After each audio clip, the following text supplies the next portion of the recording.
Hello student, আজকে আমরা করব হচ্ছে এবিটিএ টেস্ট পেপার, যেটা 2023-24-এর যে টেস্ট পেপারটা বেরিয়েছে তার একটি অঙ্কের সমাধান পেপার আমরা করব।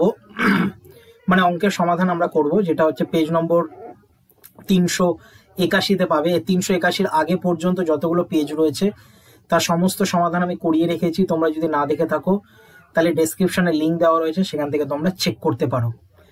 আজকে আমরা শুরু করছি। দেখো, 1 থেকে এমসিকিউ টাইপের প্রশ্ন, এটা 6টা আছে, 6টা করতে হবে। দেখো, প্রথমের অঙ্কটা বলছে 4x টাকার x বছরে সরল সুদ 2x টাকা হলে বার্ষিক সরল সুদের হার কত? তো আমাদের এখানে মেন সূত্র হচ্ছে I ইকুয়াল টু PRT/100। এটা হচ্ছে মেন সূত্র। I এর জায়গায় আমরা বসাবো হচ্ছে 2x টাকা, ঠিক আছে, কারণ এখানে বলে দিয়েছে সরল সুদ 2x টাকা হলে। P এর জায়গায় আমরা বসাবো হচ্ছে 4x টাকা, ইন্টু আর এর জায়গায় আর বসাবো আর এক্স বসাবো সময়ের জন্য, বাই হচ্ছে 100। এবার দেখো, এক্স এর সাথে এক্স কেটে যাচ্ছে, এই 4-এর সাথে 100-কে কাটাকুটি করলে হচ্ছে 4×25 100। তাহলে 25-কে 2 দিয়ে গুণ করলে হচ্ছে 50 হয়। তাহলে অর্থাৎ আর এক্স সমান সমান 25 দুগুণী 50। আমরা এখানে লিখতে পারি হচ্ছে 50। তাহলে শুধুমাত্র যদি আমরা আর এর মান বের করি তাহলে 50/x বেরোচ্ছে। তাহলে 50/x এটা পার্সেন্টেজে বেরোবে, যেটা আমরা দেখতে পাচ্ছি এখানে অপশন রয়েছে। দেখো, এই যে পরের পেজে অপশন সি তে রয়েছে, অপশন সি হচ্ছে সঠিক উত্তর। ঠিক আছে, 50/x%। চলে আসবো আমরা 2 দাগের অঙ্কটায়। দেখো, 2 দাগের অঙ্কটা কি বলছে। বলছে সমীকরণের এই যে সমীকরণটা রয়েছে ax² + 2bx + c = 0 সমীকরণের বীজদ্বয় বাস্তব হবে যখন কোন সমীকরণটা হবে? এই সমীকরণটা হচ্ছে b², এটা হচ্ছে a সির থেকে বড় এবং সমানও হতে পারে। ঠিক আছে, b² এর মানটা a সির থেকে বড় হতে হবে অথবা সমান হতে পারে, যেটা অপশন ডি তে পাবে। অপশন ডি হচ্ছে সঠিক উত্তর। ঠিক আছে, এটা কোষে দেখানো সেরকম কিছু নেই। চলে আসছি আমরা 3 দাগের অঙ্কটায়। বলছে 10 সেমি ব্যাসার্ধ বিশিষ্ট বৃত্তের একটি জ্যায়ের দৈর্ঘ্য 12 সেমি, কেন্দ্র থেকে জ্যাটির দূরত্ব কত? তো দেখো, এটা 3 নম্বরে আমাদের প্রথমে ছবি আঁকতে হবে। তো আমরা প্রথমে কি করলাম, একটা বৃত্ত এঁকে নিলাম। এটা হচ্ছে জ্যা, আর এখান থেকে এই যে কেন্দ্র, কেন্দ্র থেকে দাগ, এবং এটা হচ্ছে ব্যাসার্ধ। তো ব্যাসার্ধ এখানে বলে দিয়েছে হচ্ছে 10, আর এই জ্যাটা সেটা হচ্ছে 12 বলেছে। কিন্তু আমরা কি করব, এই 12টাকে ভেঙে দেবো, অর্থাৎ এখানেও 6 হবে, এখানেও 6 হবে। তাহলে এই দুটো হচ্ছে 6 6। এবার আমাদের চেয়েছে হচ্ছে এই লম্বটা। লম্ব বের করার সূত্র হচ্ছে অতিভুজ স্কোয়ার থেকে √এর মধ্যে অতিভুজ স্কোয়ার থেকে আমরা যদি ভূমির স্কোয়ারটা বিয়োগ করি তাহলেই পেয়ে যাব হচ্ছে লম্ব। অর্থাৎ 100 থেকে 36 বিয়োগ করতে হবে √এর মধ্যে, যেটা হবে 64, আর 64 মানে হচ্ছে 8। তার মানে আমরা পেলাম হচ্ছে এই কেন্দ্র থেকে জ্যায়ের দূরত্ব হচ্ছে 8 সেমি। 8 সেমি দেখতে পাচ্ছ অপশন এ তে রয়েছে। ঠিক আছে, এটা কিন্তু লিখে লিখে করলাম না, কারণ এটা যেহেতু একটা শর্ট কোশ্চেন, তো তাই তোমরা এরকমই রাফে করে নেবে, কিছু লেখার এখানে প্রয়োজন নেই, কারণ টাইম ওয়েস্ট হবে তোমাদের পরীক্ষার হলে। ঠিক আছে, এবার চলে আসছি আমরা পরের অঙ্কটায়। দেখো, পরের অঙ্কটা অর্থাৎ 4 দাগের অঙ্কটা কি বলছে, ট্যান থিটা রয়েছে। তাহলে ট্যান থিটা লিখবো। আচ্ছা, 4 দাগ এখানে দিয়ে দিই। ট্যান থিটা ইকুয়াল টু, দেখো কট থিটা রয়েছে। কট থিটা মানে জানি আমরা 1/tan থিটা। ঠিক আছে, কট থিটা মানে আমরা জানি 1/tan থিটা। এবার এটাকে যদি গুণ করে দাও, ক্রস গুণ, তাহলে tan² থিটা ইকুয়াল টু 1 হবে। ঠিক আছে, তাহলে শুধু ট্যান থিটার মানও কিন্তু 1 হচ্ছে, কারণ স্কোয়ারটা ওই পাশে পাঠিয়ে দিলে এটা 1ই হচ্ছে। তার মানে ট্যান থিটার মান 1 কখন হয়? যখন ট্যান 45 ডিগ্রিতে হয়, 45। তাহলে ট্যান 45 ডিগ্রিতে আমরা পেয়ে গেলাম কত হয়? 1 হয়। এখানে প্রশ্নটা করেছে থিটার মান কত, কিন্তু এখানে সবকটা রেডিয়ানে দেওয়া হয়েছে। তাহলে 45 ডিগ্রির রেডিয়ানে মান তোমরা মাথায় রাখবে π/4 হয়। ঠিক আছে, 45 ডিগ্রির রেডিয়ানে কত হয়? π/4 হয়। তাহলে π/4টা আমরা দেখতে পাচ্ছি অপশন বি তে রয়েছে, π/4। ঠিক আছে, 5 দাগেরটায় আমরা চলে আসছি। দেখো, 5 দাগের অঙ্কটা। 5 দাগের অঙ্কটা আমরা কিভাবে করব? বলছে একটি চোঙের বক্রতলের ক্ষেত্রফল ও আয়তনের সাংখ্যমান সমান হলে তাদের ব্যাসার্ধ কত? এটা খুব সোজা অঙ্ক। বক্রতলের ক্ষেত্রফলের সূত্র হচ্ছে 2πr/h, এটা হচ্ছে বক্রতলের ক্ষেত্রফল। আর আয়তনের সূত্র হচ্ছে πr²h। তাহলে এই দুটো সমান বলেছে। তাহলে এখানে ভালো করে লক্ষ্য করে দেখো, পাই পাই কেটে যাচ্ছে, আর এর সাথে স্কোয়ারটা কেটে যাচ্ছে, এইচ এর সাথে এইচ কেটে যাচ্ছে, তার মানে আর এর মান এখানে পড়ে থাকছে 2। তাহলে আর এর মান 2 মানে হচ্ছে অপশন বি তে রয়েছে। ঠিক আছে, অপশন বি হচ্ছে 2 একক। ঠিক আছে, খুব সহজ এটা অঙ্ক। চলে আসছি আমরা নেক্সট অঙ্কটায়, 6 দাগেরটা। 6 দাগের অঙ্কটা আমরা কিভাবে করব দেখো, প্রথম 30টি স্বাভাবিক সংখ্যার মধ্যমা কত। প্রথম 30টা স্বাভাবিক সংখ্যা মানে হচ্ছে 1 2 3 এরকম করতে করতে 30 পর্যন্ত রয়েছে। তাহলে এর মধ্যমা বের করার সূত্র কি? প্রথমে আমরা পাচ্ছি এটা হচ্ছে যুগ্ম সংখ্যা, যুগ্ম। তাহলে যুগ্ম সংখ্যার মধ্যমা বের করার সূত্র হচ্ছে, দেখো আমি লিখে দিচ্ছি, হাফ ইন্টু n/2 তম পদ, ঠিক আছে, প্লাস দিয়ে n/2 + 1 তম পদ। ঠিক আছে, এইটা কিন্তু মাথায় রাখবে, এটা হচ্ছে যুগ্ম হলে এই সূত্রটা হয়। যুগ্ম কেন? কারণ 30টা সংখ্যা রয়েছে, যেহেতু জোড় সংখ্যা তাই যুগ্ম, অযুগ্ম হলে আলাদা সূত্র হতো। এবার হাফের জায়গায় হাফ লিখবো। এখানে n তম মানে হচ্ছে n মানে হচ্ছে 30, তার মানে 30কে যদি 2 দিয়ে ভাগ করি তাহলে 15তম সংখ্যা, আর প্লাস দিয়ে 16তম সংখ্যা। ঠিক আছে, মানে পদ বা সংখ্যা। এবার দেখো 15তম পদে তো 15ই থাকবে, তাই যেহেতু 1 থেকে আমরা স্টার্ট করেছি তাই 15 + 16 থাকবে। এবার 15 আর 16কে যদি যোগ করো তাহলে কত হচ্ছে? 41 হচ্ছে। ঠিক আছে, 15 আর 16কে, সরি 41 না, ভুলে গেছে, এখানে 31 হবে, 31। আর তাকে যদি 2 দিয়ে ভাগ করি তাহলে 15 দুগুণে 30 আর 5 দুগুণে 10 মানে 15.5। তাহলে অপশন বি হচ্ছে সঠিক উত্তর, 15.5 হবে। ঠিক আছে, তো এই হয়ে গেল হচ্ছে আমাদের এমসিকিউ। চলে আসছি আমরা শূন্যস্থান পূরণে, যে কোনো 5টা করতে বলেছে, 6টা থাকে। 1 দাগের অঙ্কটা ভালো করে দেখো, বছরের শুরুতে এক ব্যক্তি একটি ব্যবসা শুরু করেন, 4 মাস পর তার বন্ধু ওই ব্যবসায় যোগ দেন, ইহা এক প্রকার ড্যাশ কারবার, এটা হচ্ছে মিশ্র কারবার। ঠিক আছে, মিশ্র অংশীদারি কারবার, অংশীদারি কারবার। ঠিক আছে, মিশ্র অংশীদারি কারবার এটা লিখবে, এটা রয় হস্যিকার হবে, অংশীদারি, অংশীদারি কারবার। 2 দাগেরটায় চলে আসছি, দেখো 2 দাগ, এটা কিন্তু 1 দাগ ছিল। 2 দাগের প্রশ্নটা কি বলছে? বলছে এক্স ভ্যারিজাস বা সমানুপাতিক চিহ্ন দিয়ে জেড রয়েছে, আর ওয়াই সমানুপাতিক চিহ্ন দিয়ে জেড রয়েছে। তাহলে এক্স প্লাস ওয়াই সমানুপাতিক দিয়ে কি হবে? তো এটা খুবই সোজা, দেখো এক্স সমান সমান k1z হতে পারে, আর ওয়াই সমান সমান k2z হতে পারে। এবার দুটোকে যদি যোগ করে দাও তাহলে এখানে ভালো করে লক্ষ্য করে দেখো, kz মানে k1z আর k2z। এবার k1 আর k2টা কি হয়ে যাবে? ব্র্যাকেটে চলে আসবে, আর জেড একটা পড়ে থাকবে। তাই এটাকে তো আমরা জানি হচ্ছে ভেদের চিহ্ন আমরা দিতে পারি। ঠিক আছে, তা ভেদের চিহ্ন মানে হচ্ছে এখানে ভ্যারিজাস চিহ্ন দিতে পারো, সমানুপাতিক চিহ্ন। তাহলে x plus y varies as z হচ্ছে, তাহলে আমরা এখানে বসিয়ে দেবো জেড। ঠিক আছে, চলে আসছি 3 দাগের অঙ্কটায়। দেখো 3 দাগের অঙ্কটা কি বলছে? একটি লেবুকে সমান 4 ভাগ করলে প্রতিটি খণ্ডের যে তল সংখ্যাটা সেটা 3টে হবে। ঠিক আছে, 3টে তল সংখ্যা, একে দেখবে 3টেই বেরোবে। 4 দাগেরটায় চলে আসছি, দুটি ত্রিভুজের অনুবাহুগুলি সমানুপাতি হলে ত্রিভুজ দুটো কি হবে? সদৃশ্য কোণী হবে। লিখে দিচ্ছি, দেখো সদৃশ্য কোণী। ঠিক আছে, এই বানানটা তোমরা লিখবে, এটা খুবই ইম্পর্টেন্টও কিন্তু, এটা অনেকবার রয়েছে টেস্ট পেপারে।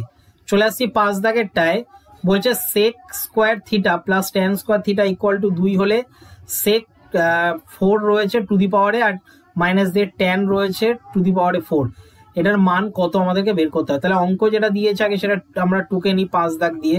তাহলে sec 4 theta minus tan 4 theta, এটাকে আমরা যদি স্কোয়ারে ভেঙে নিই তাহলে sec স্কোয়ার থিটার হোল স্কোয়ার, আর এটাও হয়ে যাবে tan স্কোয়ার থিটার হোল স্কোয়ার। এবার এটাকে আমরা ফেলবো একবার প্লাস দিয়ে একবার মাইনাস দিয়ে, অর্থাৎ a plus b into a minus b, এই সূত্রটা আমরা ফেলবো।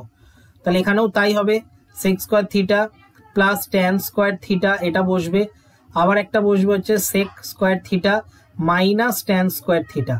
এবার ভালো করে লক্ষ্য করে দেখো, এই যে ফার্স্টে যে প্লাসেরটা, এটার মান তো 2 বলে দিয়েছে, আর ইনটু দিয়ে এই যে এতটুকু দেখতে পাচ্ছ এটা রিলেশন অনুযায়ী 1 হয়, তাহলে 2 1 2 হবে, অর্থাৎ এখানে তোমরা 2 বসাবে। ঠিক আছে, তো এটা খুবই ইজি একটা অঙ্ক এবং খুব ভালো অঙ্ক। চলে আসছি 6 দাগের অঙ্কটা। দেখো বলছে x1 x2 x3 এরকম করতে করতে xn রাশিগুলির যৌগিক গড় এক্স বার হলে এ প্লাস দিয়ে সবকটা রয়েছে, তো এ প্লাস দিয়ে থাকলে এ প্লাসই লিখে দেবে, এ প্লাস এক্স বার হয়ে যাবে। ঠিক আছে, জাস্ট এইটুকুনি করলেই হয়ে যাবে, আর কিছু নেই। যেহেতু এ সবকটার সাথে যোগ আছে তাহলে যৌগিক গড়েও কিন্তু এ যোগ হয়ে যাবে, এ প্লাস এক্স বার। তো এই গেল হচ্ছে শূন্যস্থান পূরণের অঙ্কগুলো। চলে আসছি আমরা, দেখো সত্য মিথ্যা। প্রথম অঙ্কটা কি বলছে, এটাও কিন্তু 5টা করতে হয়, যে কোনো 6টা থাকে, মানে যে কোনো 5টা করতে হয়, 6টা থাকে টোটাল। বার্ষিক 10% হারে 100 টাকার 1 বছরের সরল সুদ ও চক্রবৃদ্ধি সুদের পার্থক্য কি 1 টাকা হবে? এটা একদমই মিথ্যা হবে। মাথায় রাখবে সুদের পার্থক্য কিন্তু 0 হয়, মানে অ্যাকচুয়ালি 1 বছরে সরল সুদ যা হয় চক্রবৃদ্ধি সুদও তাই হয়। ঠিক আছে, তাহলে তার পার্থক্য তো 0 আসার কথা। ঠিক আছে, আবারও বলছি, মন দিয়ে শুনবে, সরল সুদ 1 বছরের ক্ষেত্রে সরল সুদের মান যা বেরোবে চক্রবৃদ্ধি সুদের মান তাই বেরোবে, সেম টু সেম বেরোবে। তাই তার যদি পার্থক্য করো, মানে বিয়োগ করো, তাহলে তো তার পার্থক্য 0 বেরোনোর কথা, কিন্তু এখানে দিয়েছে 1 টাকা, তাই এই কারণের জন্য আমরা মিথ্যা লিখলাম। চলে আসছি 2 দাগেরটা। সূর্যের উন্নতি কোণ হ্রাস পেলে কোন স্তম্ভের ছায়ার দৈর্ঘ্য হ্রাস পায়? একদমই না, এটাও মিথ্যা। ঠিক আছে, মাথায় রাখবে সূর্যের উন্নতি কোণ হ্রাস পেলে ছায়ার যে দৈর্ঘ্যটা সেটা কিন্তু বৃদ্ধি পেয়ে যায়। ঠিক আছে, এটা কিন্তু মনে রাখবে, এটা কিন্তু খুবই ইম্পর্টেন্ট একটা লাইন। 3 দাগেরটায় চলে আসছি, বলছে অর্ধবৃত্ত অপেক্ষা ক্ষুদ্রতর যে বৃত্তাংশ যে কোণটা রয়েছে সেটা কি স্থূলকোণ কিনা সেটা জানতে চেয়েছে। তো আমরা এটা 3 দাগ দিয়ে কি লিখবো? সত্য লিখবো। ঠিক আছে, কারণ এটা স্থূলকোণই হয়। চলে আসছি 4 দাগেরটা, দেখো বলছে 4 সেমি বাহু বিশিষ্ট কোন ঘনকের পার্শ্বতলের ক্ষেত্রফল কি 64 বর্গ সেমি হয়? দেখে নিই আমরা। প্রথমত আমরা জানি হচ্ছে যে পার্শ্বতলের যে ক্ষেত্রফলটা তার সূত্র হচ্ছে 4 ইন্টু বাহু স্কোয়ার, এটা হচ্ছে সূত্র, এটা মাথায় রাখবে। 4 ইন্টু বাহু স্কোয়ার মানে বাহুর দৈর্ঘ্য, তাহলে 4 লিখবো। আর তারপরে রয়েছে 4 স্কোয়ার। আবার কেন? কারণ এখানে দেখানো বলে দিয়েছে 4 সেমি বাহু বিশিষ্ট, তো 4 স্কোয়ার হলে 16 হয়, 4 16 64 হয়, তাহলে অ্যান্সার ঠিকই আসছে, 64 বর্গ সেমি হবে। তাই এটা আমরা এই কারণের জন্য লিখবো হচ্ছে সত্য। ঠিক আছে, 5 দাগেরটাই চলে আসছি, দেখো 5 দাগ বলছে x square minus x plus 2 সমীকরণে বীজদ্বয় কি বাস্তব হবে? বীজদ্বয় বাস্তব হওয়ার জন্য আমাদেরকে যে সূত্রটা ফেলতে হবে সেটা হচ্ছে বি স্কোয়ার মাইনাস 4ac, এটা হচ্ছে মেন সূত্র। তো আমরা এটা করে দেখি। বি স্কোয়ার মানে হচ্ছে এখানে minus 1 whole square minus 4 into a মানে হচ্ছে 1 আর সি মানে হচ্ছে 2, তাহলে মাইনাস 1 স্কোয়ার 1 হয় আর 4 দুগুণি 8 হয়, অর্থাৎ -7 আসছে। -7 মানে হচ্ছে 0 থেকে অনেক ছোট, আর 0 থেকে যদি কোনো জিনিস ছোট হয় তাহলে সেটা কিন্তু বাস্তব হয় না, অবাস্তব হয়। ঠিক আছে, এটা কি হয়ে যাবে? অবাস্তব হয়ে যাবে। আমি এখানে লিখে দিচ্ছি, 0 থেকে যদি ছোট কোনো সংখ্যা আসে তাহলে অবাস্তব সংখ্যা হয়ে যাবে। তাহলে আমরা এটাকে কি লিখবো? 5 নম্বর দিয়ে মিথ্যা লিখবো। ঠিক আছে, 5 নম্বর একটা মিথ্যা হবে। চলে আসছি 6 দাগেরটা, দেখো 6 দাগেরটা কি বলছে? ওজাইভের দ্বারা কোনো পরিসংখ্যা বিভাজনের মধ্যমার মান নির্ণয় করা যায়? একদম সত্য। ঠিক আছে, তো এই গেল হচ্ছে, তাহলে প্রথমে মিথ্যা, তারপরে মিথ্যা, তারপরে সত্য, সত্য, তারপরে আবার মিথ্যা, তারপরে সত্য, এই অনুসারে কিন্তু সত্য মিথ্যাগুলো হলো। চলে আসছি আমরা এবার একটু বড় প্রশ্ন, অর্থাৎ 2 মার্কসের প্রশ্ন। এগুলো কিন্তু লিখে করতে হবে, আগেরগুলো কিন্তু লিখে না করলেও চলবে, জাস্ট একটু রাফ দেখিয়ে নেবে। রাফ করাটা কিন্তু একটু জরুরি, কিন্তু পুরোপুরি লেখার কোনো প্রয়োজন নেই, কারণ ওই লেখার জন্য তোমরা কোনো এক্সট্রা নাম্বার পাবে না। এখানে যে লিখতে হবে সেটা কিন্তু খুব গুরুত্বপূর্ণ। 4-এর 1-এরটা দেখো, 6 মাস অন্তর সুদের পর্ব 10% চক্রবৃদ্ধি হারে 3200 টাকার এত বছরে মানে 1.5 বছরে চক্রবৃদ্ধি সুদ কত? তাহলে সুদের হার অর্থাৎ আর বলে দিয়েছে এখানে কত? 10%। আর এর মান আমরা লিখে নিলাম 10%। সময় টি বা এনও লিখতে পারো, এন দিয়ে প্রকাশ করি এখানে আমরা এন, এটা হচ্ছে 1/1/2 অর্থাৎ 3/2 বছর আমরা পেয়ে গেলাম এন এর মান। আর এখানে কিন্তু পি বলে দিয়েছে, পি সমান 3200 টাকা। ঠিক আছে, এটাও আমরা লিখে নিলাম। এগুলো তোমরা বাংলা ভার্সনে লিখে নেবে, যেমন আর মানে হচ্ছে সুদের হার, এন মানে হচ্ছে সময়, আর পি মানে হচ্ছে আসল বা মূলধন, এটা লিখে নিতে পারো তোমরা। এবার মেইন যে সূত্র, 6 মাস অন্তর 6 মাস অন্তর যে সুদটা হবে, 6 মাস অন্তর 3/2 বছরের 2 বছরের চক্রবৃদ্ধি সুদ সমান সমান, এর সূত্রটা কি বলতো? 6 মাস অন্তর 3/2 বছরের চক্রবৃদ্ধি সুদ সমান সূত্র হচ্ছে p into 1 plus r by 200 to the power 2n minus p. এটা হচ্ছে সূত্র লিখলাম কিন্তু, হ্যাঁ, এটা কিন্তু কোনো মান বসাইনি, এটা সূত্র লিখলাম। মানটা দেখো এবার বসাবো, পি এর জায়গায় লিখবো হচ্ছে 3200, তারপরে লিখবো 1 প্লাস আর এর মান 10 বাই এখানে 200, তার এখানে হচ্ছে 2n মানে 2 গুণ 3/2, আর মাইনাস দিয়ে আবার একটা 3200 হবে। ঠিক আছে, 3200 জায়গায় 3200 লিখলাম। এবার দেখো এখানে শূন্যর একটা করে কেটে গেল, 20 আর 1 21, তার মানে 21/20 বেরোলো। আর ওপরে থাকবে হচ্ছে 2 2 কেটে গেলে 3 হবে, আর এখানে 3200 পড়ে থাকবে। এবার এটার যদি আরো সমাধান করো তাহলে 3200 দেখো কমন যাচ্ছে, তাহলে এখানে পড়ে থাকছে কত, 21কে 3 বার গুণ করতে হবে। আমরা 21কে যদি 3 বার গুণ করি তাহলে 9261 বেরোবে, আর এখানে 20কে যদি করি তাহলে 8000 বেরোবে, মাইনাস 1, কারণ এটা 3200 কমন নিয়ে নিয়েছি। এবার দেখো 3200 তো লিখবো, ইন্টু দিয়ে আমরা কি করব, 9261 থেকে যদি 8000 বিয়োগ করি তাহলে 1261 বেরোয়, আর বাই দিয়ে 8000 বেরোয়। এবার এটাকে কাটাকুটি নিজেরা করবে, নিজেরা কাটাকুটি করে দেখবে অ্যান্সার আসছে 504.4 টাকা। ঠিক আছে, এই অ্যান্সারটা কিন্তু তোমাদের আসবে 504.4 টাকা। কাটাকুটিটা একটু নিজেরা করবে, নিজেরা করলে তোমাদের কনফিডেন্সটা আসবে যে নিজেরা করতে পারছো। ঠিক আছে, আমি করে দিলে তো কিছু হবে না, আমি তো মাধ্যমিক দিতে যাবো না, মাধ্যমিক তোমরা দিতে যাবে, তাই কাটাকুটিটা নিজেরা করে নেবে। এবার দেখো আমরা চলে আসবো হচ্ছে 2 দাগেরটা, এটা আমি তাহলে মুছে দিচ্ছি, এটাও কিন্তু উত্তর লিখে নেবে। ঠিক আছে, যে 1.5 বছর চক্রবৃদ্ধি সুদ কত, 504.4 টাকা। এটা কিন্তু তোমাদের টেস্ট পেপার অনুযায়ী অ্যান্সারটা ভুল আছে, টেস্ট পেপারে তোমাদের অ্যান্সার আছে 505 টাকা রয়েছে। তো এটা কি কারণে 505 টাকা আসছে আমি ঠিক এটা বুঝতে পারিনি। ঠিক আছে, কি কারণে বা কোথাও ভুল হয়েছে কিনা, যদি কোথাও ভুল থাকে তাহলে আমাকে একটু জানিয়ে দেবে যে এই জায়গাটা ভুল রয়েছে। চলে আসছি আমরা নেক্সট 2 দাগ। একটি যৌথ ব্যবসায় মহেশ ও রমেশের মূলধনের অনুপাত 2:3 এবং মহেশ ও আসিফের মূলধনের অনুপাত এত। তো আমরা এখানে কি করব, দেখো প্রথমে মহেশ ইস্টু দিয়ে রমেশ লিখব, তাহলে মহেশ ইস্টু রমেশ আমরা পাচ্ছি কত, 2:3। আবার একইভাবে আমরা মহেশ লিখব এবং ইস্টু দিয়ে এবার রয়েছে কে, আসিফ। ঠিক আছে, এটা ইকুয়াল টু আমরা লিখবো কত, 3:4। এবার ভালো করে লক্ষ্য করে দেখো মহেশ দুটো জায়গাতে প্রথমে রয়েছে এবং দুটো সংখ্যা কিন্তু আলাদা আলাদা, তাই আমরা এটাকে 3 দিয়ে গুণ করবো, তাহলে 3 দুগুণী 6 আর 3 তিরিকে 9, আর এটা 2 দিয়ে গুণ করলে হচ্ছে 3 দুগুণী 6 4 দুগুণী 8।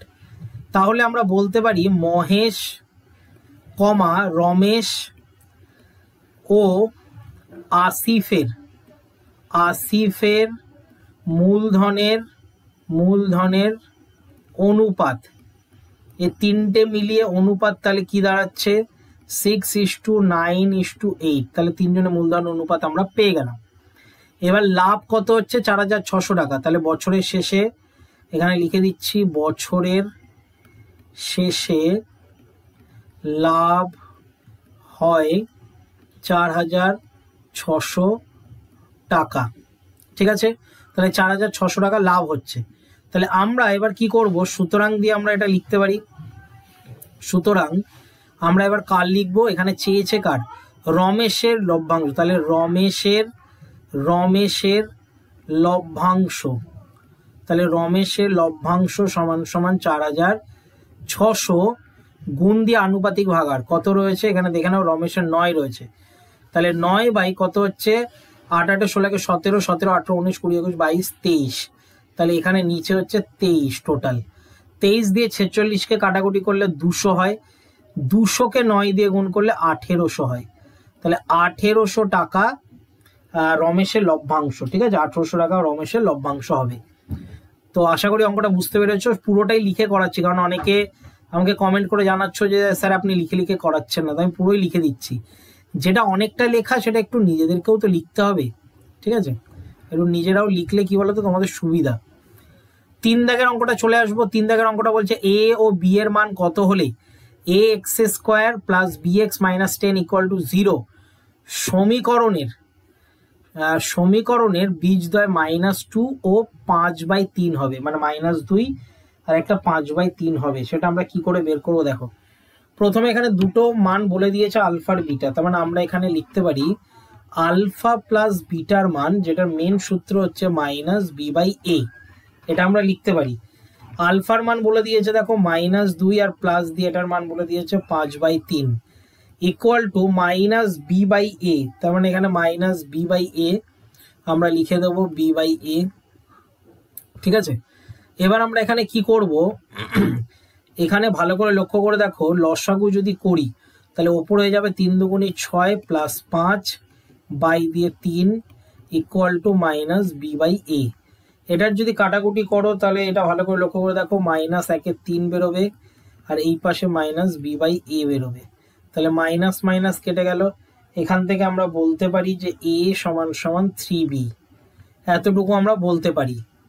এবার দেখো এখানে আরেকটা জিনিস, এটা কিন্তু 1 নম্বর সমীকরণ তোমরা দিতে পারো, ঠিক আছে।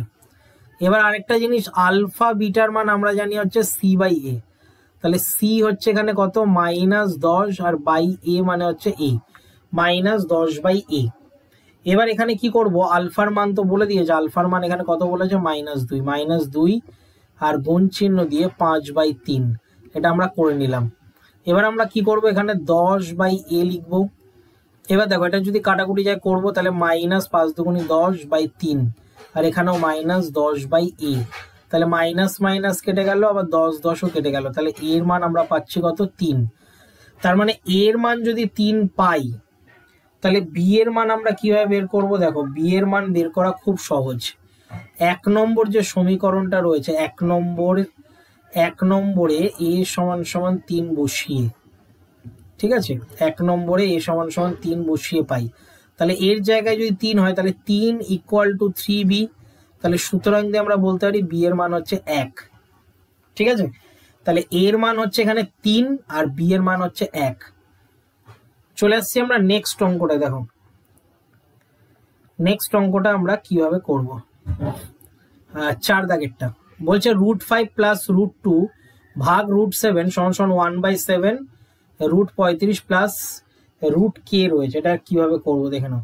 4 দাগ দিলাম, তাহলে এখানে √5 প্লাস √2 দিলাম আর নিচে রয়েছে কি √7। এই পাশে আমরা কি করতে পারি, √35 প্লাস √k আর বাই দিয়ে আমরা লিখতে পারি হচ্ছে 7।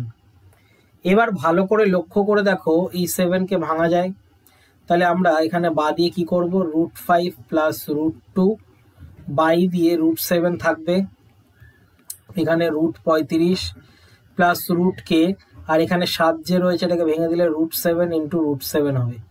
একটা √7 এর সাথে একটা √7 কেটে গেল, তাহলে এই পাশে পড়ে রয়েছে √5 প্লাস √2 আর এই পাশে পড়ে রয়েছে কি 35 কে যদি আমরা 7 দিয়ে ভাগ করি তাহলে 5 7 35 আর এই পাশে যদি আমরা এটাকে ভাগ করি তাহলে k/7 পড়ে থাকবে।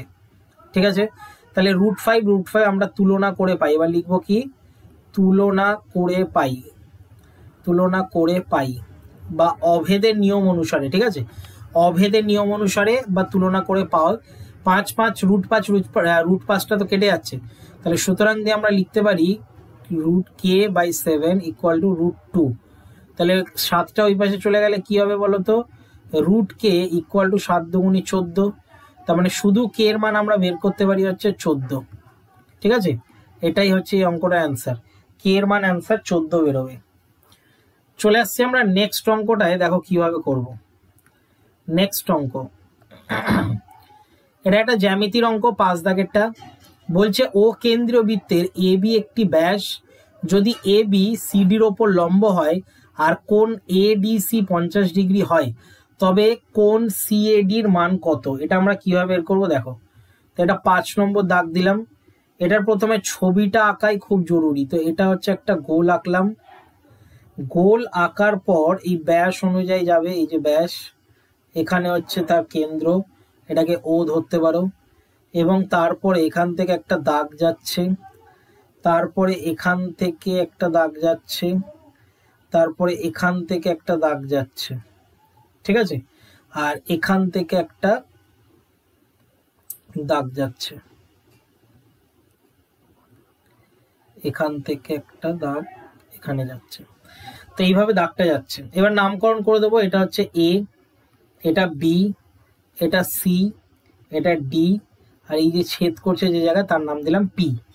তো এটা আমরা ছবিটা আঁকলাম। এবার দেখো কিভাবে আমরা লজিকে করব।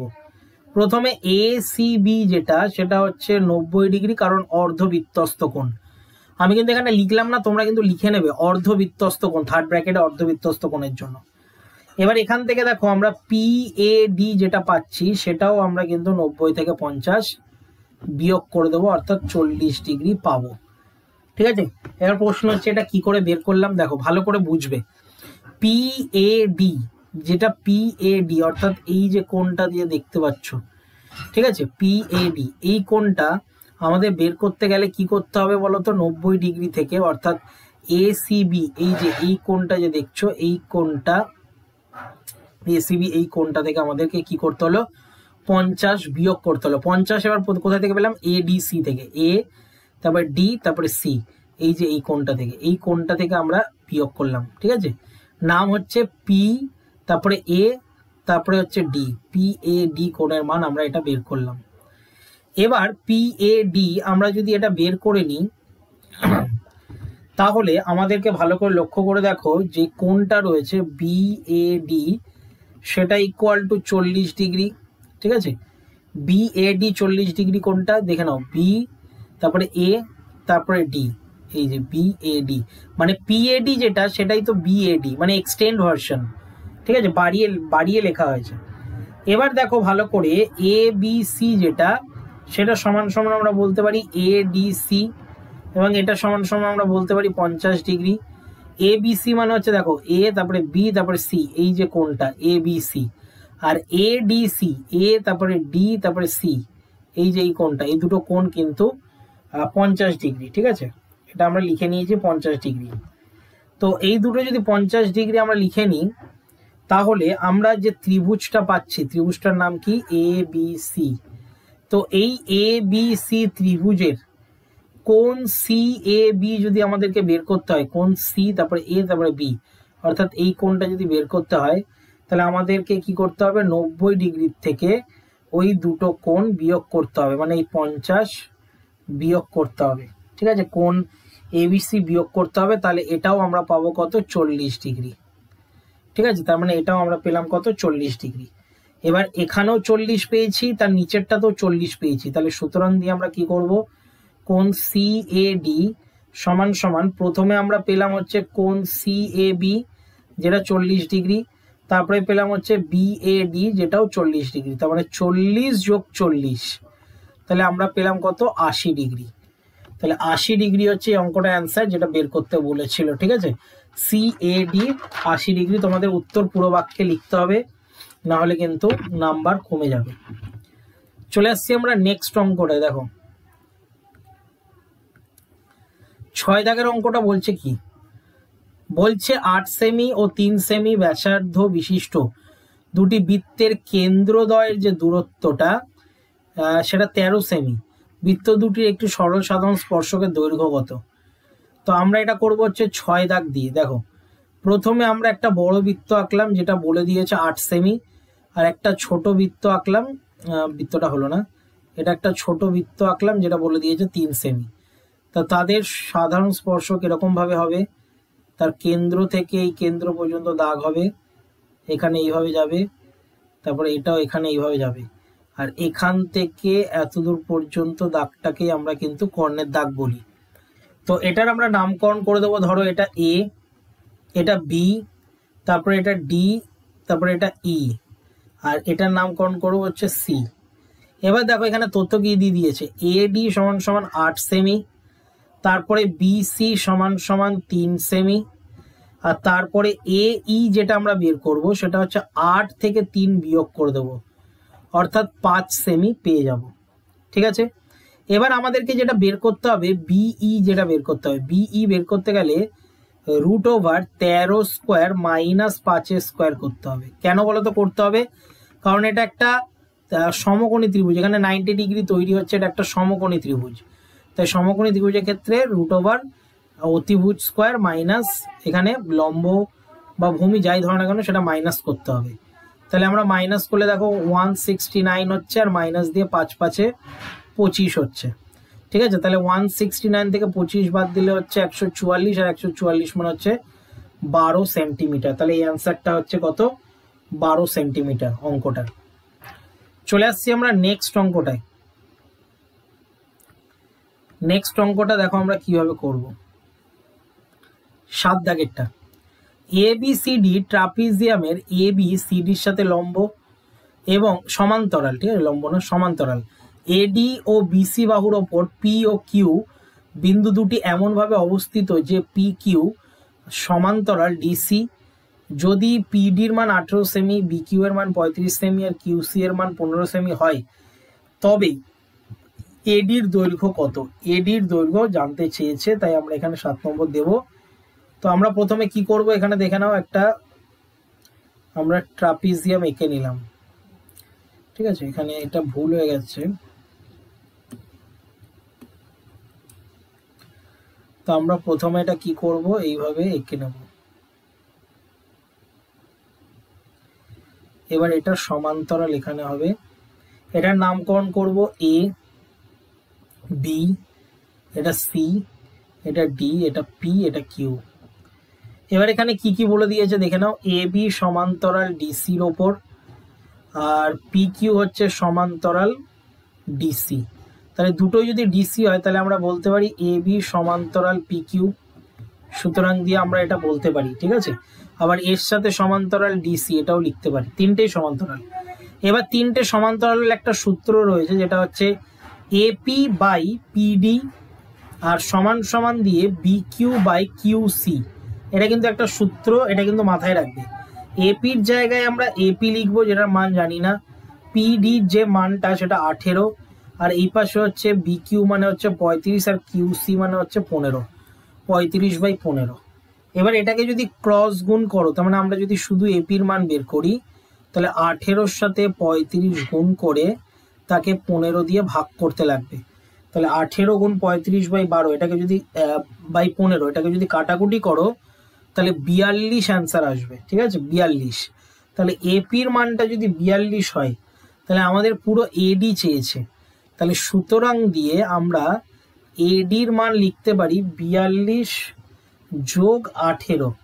ঠিক আছে, 42 যোগ 18 কেন লিখলাম, কারণ পি থেকে ডি পর্যন্ত তো 18 রয়েছে, আর এটা তো বের হলো 42। এপির মান 42 আর ওপরে পিডির যে মানটা সেটা দেখো দিয়ে দিয়েছে 18, তাহলে 42 আর 18-তে কত হচ্ছে, 60 সেন্টিমিটার হচ্ছে। ঠিক আছে, 60 সেন্টিমিটার এই অঙ্কটা অ্যান্সার হবে।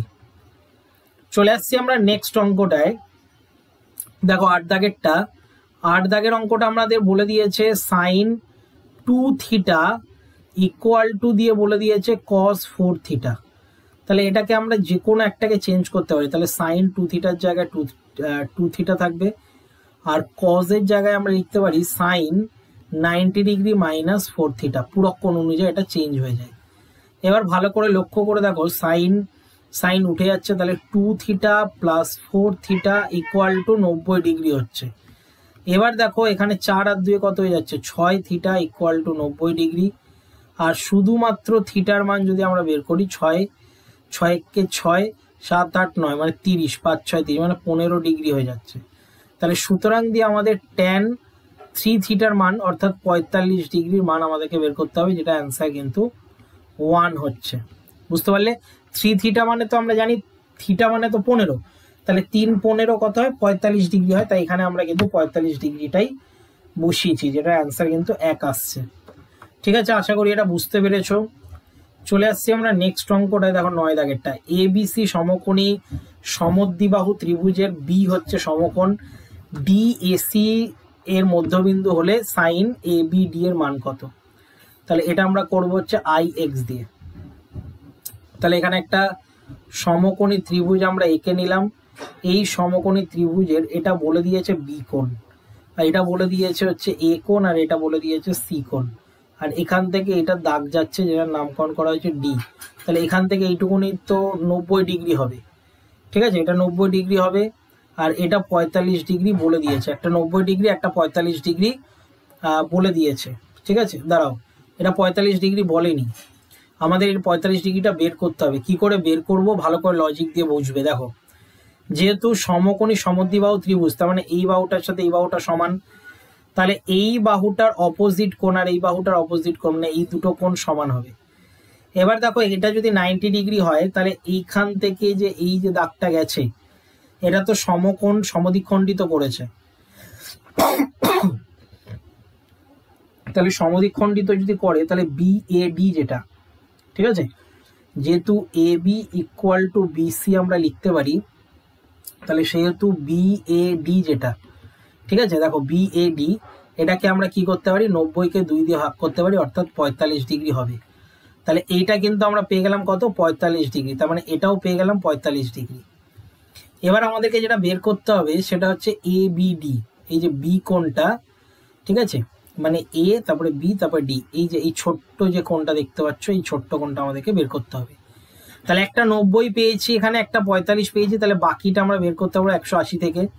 তাহলে সুতরাং দিয়ে আমরা লিখতে পারি ABD সমান সমান 180 থেকে 90 প্লাস 45, ঠিক আছে, এটা আমরা যোগ করে বিয়োগ করে দেবো। তাহলে 180 থেকে 90 মানে 5, তারপরে হচ্ছে 9, 10, 11, 12, 13, এখানে হয়ে যাচ্ছে 135, তাহলে এখানে 5 হচ্ছে, আর এখানে হচ্ছে কত, এখানে হয়ে যাচ্ছে 5, 3 একে 4, মানে 45 ডিগ্রি হয়ে যাচ্ছে।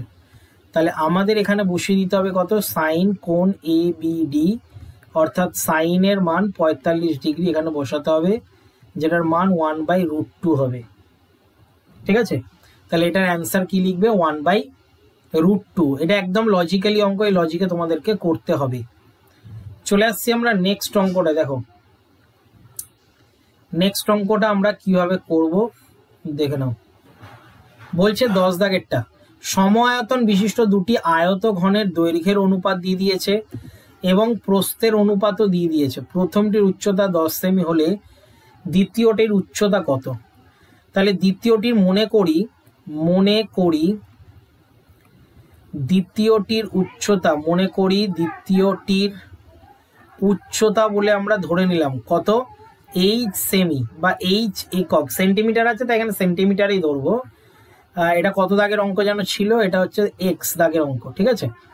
এবার আমরা কি করব, ভালো করে লক্ষ্য করে দেখো, আমাদের মেন সূত্রটা কি, আয়ত ঘনকের দৈর্ঘ্য দিয়ে দিয়েছে, প্রস্থে দিয়ে দিয়েছে, উচ্চতা বলে দিয়েছে। তা আমরা আয়তনের সূত্র যদি ফেলি, আয়তন তো সমান হবে, তাহলে আয়তনের সূত্র হচ্ছে, আমরা এই যে প্রথমটার দৈর্ঘ্য যদি ধরি, তাহলে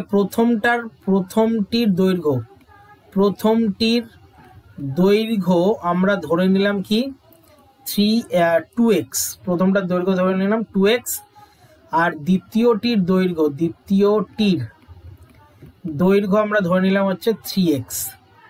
একইভাবে প্রথমটির প্রস্থ যদি আমরা ধরে নিই, প্রথমটার প্রস্থ, তাহলে সেটাকে ধরে নেব হচ্ছে 3y, আর দ্বিতীয়টার যে প্রস্থ রয়েছে, ঠিক আছে, সেটাকে ধরে নিলাম 4y। এবার আমরা আয়তনের সূত্র যদি সমান করে দিই, তাহলে প্রশ্নানুসারে আয়তনের সূত্র কি, আয়তনের সূত্র হচ্ছে 2x ইন্টু দিয়ে 3y আর ইন্টু দিয়ে কত 10 প্রথমটা, তারপরেরটাতে 3x into 4y into h। এবার দেখো xy কেটে যাচ্ছে, তাহলে h এর মান শুধু পড়ে থাকছে কিভাবে, 2 গুণ 3 গুণ 10 আর বাই দিয়ে 3 গুণ 4, এটা পড়ে থাকছে। তাহলে 2 দিয়ে 4কে কাটাকুটি করলে 2 হয়, 3 কেটে যাচ্ছে, আর 10কে 2 দিয়ে কাটাকুটি করলে 5 হয়। তাহলে h এর মান আমরা পাচ্ছি হচ্ছে 5 সেন্টিমিটার। তাহলে দ্বিতীয়টার উচ্চতা তোমরা উত্তরে লিখবে 5 সেন্টিমিটার, ঠিক আছে। চলে আসছি আমরা নেক্সট অঙ্কটায়। দেখো নেক্সট অঙ্কটা আমরা কিভাবে করব, অর্থাৎ 11 দাগেরটা, একটি একমুখ খোলা চোঙের ভূমিতলের যে ব্যাস সেটা বলে দিয়েছে 5 সেমি এবং আয়তন বলে দিয়েছে হচ্ছে 667.5 ঘন সেমি। তাহলে আমাদের এখানে যে বলে দিয়েছে ব্যাস, সেটা আমরা ব্যাসার্ধ বের করতে পারি। তাহলে ব্যাসার্ধ সমান সমান আমরা লিখতে পারি 5/2 সেন্টিমিটার, ঠিক আছে। তাহলে মার্বেলের যে আয়তনটা, তাহলে সেটা কি বলবে, মার্বেলের আয়তনের সূত্র কি, 4/3 পাই আর কিউব, মানে এখানে 5/2 তার কিউব হবে, ঠিক আছে, ঘন সেমিতে। এটা হলো। এবার আমাদেরকে বের করতে হবে মার্বেলের সংখ্যা। মার্বেলের সংখ্যা, তাহলে মার্বেলের সংখ্যা আমরা কি করে বের করব? এই যে 6, 8, 7.5 যে ছিল সেটাকে ভাগ করতে হবে 4/3 গুণ 22/7 ইন্টু দিয়ে 5 লিখতে হবে 3 বার আর 2 লিখতে হবে 3 বার, অর্থাৎ 8 লিখে দিলাম ডাইরেক্ট। এবার এটাকে যদি কাটাকুটি করো তাহলে কি আসবে দেখো, আমি এখানে করছি অন্য কালি দিয়ে করছি, ঠিক আছে? এখানে যদি কাটাকুটি করো তাহলে কি হবে, 6, 8, 7, 5, তারপরে এখানে চলে আসবে 10 ইন্টু দিয়ে এটা হয়ে যাবে কত, 3 গুণ 7 গুণ 8 আর বাই দিয়ে এটা হয়ে যাবে 4 গুণ 22 গুণ এখানে 125 হয়ে যাবে, কারণ এখানে 3টে 5 রয়েছে, তাহলে 3টে 5কে গুণ করলে 125 হয়ে যায়। এবার ভালো করে লক্ষ্য করে দেখো এটা কাটাকুটি যাচ্ছে, যেমন প্রথম কাটাকুটি কি দিয়ে যাচ্ছে আমরা দেখে নিই, 5 দিয়ে যাচ্ছে, এটা তো 5 দিয়ে কাটাকুটি যাচ্ছে, তাহলে 5 একে 5, তাহলে পরে হচ্ছে 5 × 6, 3 × 5 = 15, 16, 17, 18, 5 × 7 = 35 আর 5 × 5 = 25, এটা 5 দিয়ে যাচ্ছে, 5 × 25 = 125, আবার 5 দিয়ে যাচ্ছে, 5 × 5 = 25, এটা 5 দিয়ে যাচ্ছে, 5 × 2 = 10, 5 × 7 = 35, 36, 37, 5 × 5 = 25, মানে 275 হচ্ছে। আবার এটা 5 দিয়ে যাচ্ছে, 5 দিয়ে এটা কাটাকুটি করলে হচ্ছে 5 × 5 = 25, 5 × 5 = 25, 55। এবার দেখো 5 দিয়ে 55 কাটলে 5 × 11 = 55 আর 11 × 2 = 22, 2 দিয়ে 8কে কাটলে হচ্ছে 4, আবার 4 দিয়ে 2 × 2 = 4 আর এটা হচ্ছে 5 × 2 = 10, এই 5-এর সাথে আবার এই 5 কেটে গেল, তাই ওপরে পড়ে থাকছে 2 আর 4, তার মানে 2 দিয়ে 4কে কাটাকুটি করলে 2, তাহলে 3 × 7 = 21/2, অর্থাৎ 10.5টা মার্বেল তৈরি হচ্ছে। এবার অ্যান্সারে দেখবে 14 দেওয়া রয়েছে। এবার 14টা কি কারণে হচ্ছে আমি তো কোনো লজিকে পেলাম না, তোমাদের যদি কোনো নিয়মে 14 আসে তাহলে আমাকে বলো যে অঙ্কটা কোথাও ভুল হয়েছে কিনা, ঠিক আছে? তো আমাকে কমেন্ট অবশ্যই তোমরা করো যে অঙ্কটাতে তোমাদের 14 অ্যান্সার আসছে কিনা অন্যভাবে করে। চলে আসছি আমরা দেখো নেক্সট অঙ্কটায়। নেক্সট অঙ্কটা আমরা কিভাবে করব, নেক্সট অঙ্কটা বহুবার এসছে, বহুবার, ঠিক আছে, বারবার রিপিট হচ্ছে এটা। তো অঙ্কটা কিভাবে করতে হয় দেখো, এটাকে আমরা ধরে নিই এ আর নিচেরটাকে ধরে নিই হচ্ছে এইচ। এটা আগেও অনেকবার বলেছি, 25 হচ্ছে এ আর 10 হচ্ছে এইচ। এটার সূত্র হচ্ছে সামেশন এফআই ইউআই বাই দিয়ে সামেশন, ঠিক আছে, সামেশনের চিহ্ন ভুলে গেল, সামেশন এফআই সমান সমান এক্স বার, এটা হচ্ছে মেন সূত্র। তাহলে ওপরে আমরা দেখতে পাচ্ছি 20 হচ্ছে, আচ্ছা এ প্লাস দেওয়া হয়নি, এ প্লাস ইন্টু এইচ হবে, ঠিক আছে, অর্ধেক সূত্র হয়ে গেল, ইন্টু এইচ সমান সমান দিয়ে এবার এক্স বার। তাহলে এর মান তো আমরা পেয়ে গেছি 25, তাহলে 25 যোগ 20 আমরা জানি হচ্ছে এটা কত 100 আর ইন্টু দিয়ে এইচ এর মান আমরা পেয়েছি 10 ইকুয়াল টু এক্স বার বা যৌগিক বার বের করতে পারো। 0 0 কেটে গেল, এটাও 0 0 কেটে গেল, তাহলে আমরা এক্স বারের মান পাচ্ছি 25 আর 2 27, ঠিক আছে? এটা বহুবার অঙ্ক হয়েছে, এতবারই আমি করেছি যে অঙ্কটা বলতে পারো আমার মুখস্থ হয়ে গেছে, ঠিক আছে? এত বহুবার করেছি, প্রশ্ন বিচিত্রাতেও আমি যতগুলো মডেল 14-15 পর্যন্ত করিয়েছি সেখানেও এই অঙ্কটা বহুবার দেখতে পেয়েছি, টেস্ট পেপারও দেখতে পেয়েছি। আগামী হয়তো যে স্কুল মধ্যশিক্ষা পর্ষদে যে টেস্ট পেপার দেবে আশা করি তাতেও হয়তো এরকম অঙ্ক রয়েছে। তো এই গেল হচ্ছে আজকের অঙ্ক। তোমাদের যদি পুরোটা ভালো লেগে থাকে একটা লাইক করে দিও, বন্ধুদের মধ্যে শেয়ার করে দিও। আমার চ্যানেলে যদি নতুন হও চ্যানেলটাকে সাবস্ক্রাইব করে রেখো এবং পাশে যে বেল আইকনটা রয়েছে তার অল নোটিফিকেশন অন করে রেখো। আর এই অঙ্কগুলোর আগের অঙ্কগুলো তোমরা দেখতে পারো, সেটার লিঙ্ক ডেসক্রিপশনে দেওয়া রয়েছে। তো আজকের মতন এতটাই, দেখা হচ্ছে আমাদের নেক্সট ভিডিওতে।